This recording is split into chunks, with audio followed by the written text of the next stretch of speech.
Morning students, आज मैं फिर स्टैंडर्ड 10 की कृतिका से जॉर्ज पंचम की न कहानी का प्रश्नोत्तरी करा रहा हूँ। पहला प्रश्न, आज की पत्रकारिता में चर्चित हस्तियों के पहनावे और खान पान संबंधी आदतों आदि के वर्णन का दौर चल रहा है। नंबर को, इस प्रकार की पत्रकारिता के बारे में आपके क्या विचार हैं? इस तरह की पत्रकारिता आम जनता विशेषकर युवा पीढ़ी पर क्या प्रभाव डालेगा? कहने का मतलब है कि इस तरह का जो बर्ताव चल रहा है पत्रकारिता में, चर्चित हस्तियों के पहनावे, जो महान आदमी है उसके खान पान और कपड़े लत्ते वो किस तरह से पहनते हैं उसका वर्णन इसमें है। यही कहता है कि इस प्रकार की पत्रकारिता के बारे में आपके क्या विचार हैं? तो उत्तर देखो को, आज की पत्रकारिता में चर्चित हस्तियों के पहनावे, खान पान संबंधी आदतों को व्यर्थ ही वर्णन करने का दौर चल पड़ा है। इससे जन समाज की आदतों में भी परिवर्तन आ गया है। इस प्रकार की पत्रकारिता के प्रति मेरे विचार है कि एक, इस तरह की बातों को इकट्ठा करना और बार बार दोहराकर महत्वपूर्ण बना देना पत्रकारिता का प्रशंसनीय कार्य नहीं है।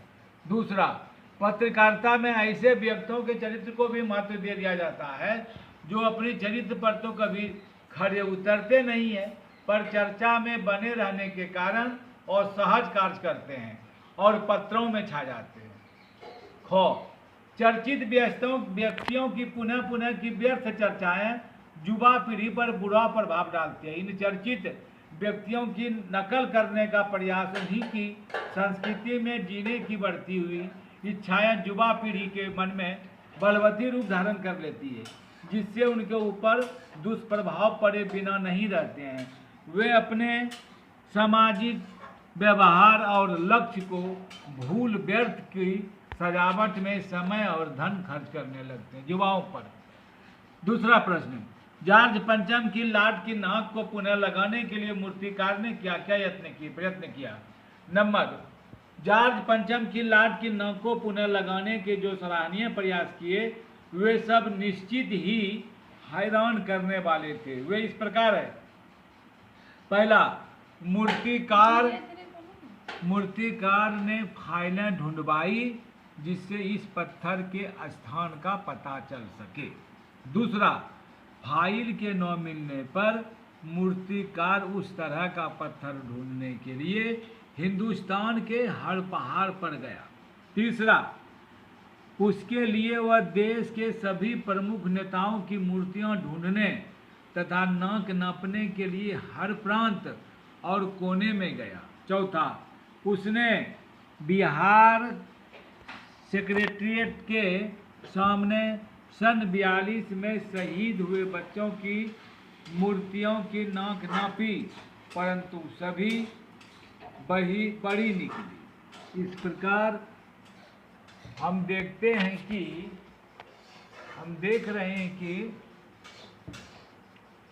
जॉर्ज पंचम की लाट की नाट को पुनः लगाने के लिए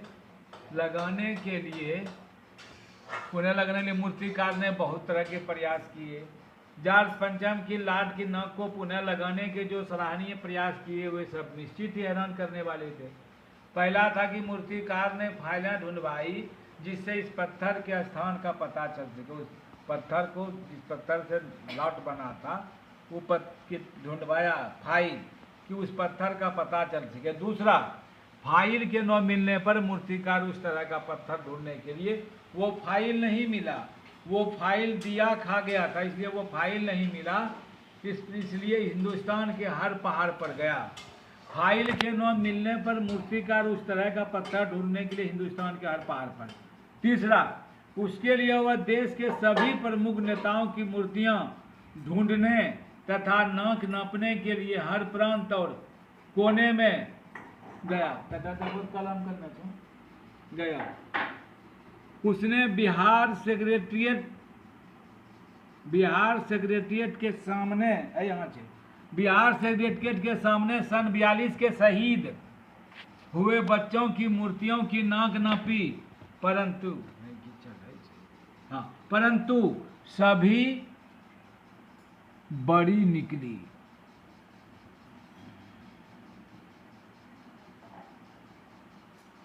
सभी बड़ी निकली। तो हाँ, आज की देखिए इस प्रकार दूसरा क्वेश्चन जो है कि इस तरह की पत्रकारिता आम जनता विशेषकर युवा पीढ़ी पर उसका बहुत ज़्यादा प्रभाव पड़ता है, इसलिए कि चर्चित व्यक्तियों की पुनः पुनः की व्यर्थ चर्चाएं युवा पीढ़ी पर बुरा प्रभाव डालती है। उन चर्चित व्यक्तियों की नकल करने का प्रयास उन्हीं के संस्कृति में जीने की बढ़ती हुई इच्छाएं युवा पीढ़ी के मन में बलवती रूप धारण कर लेती है।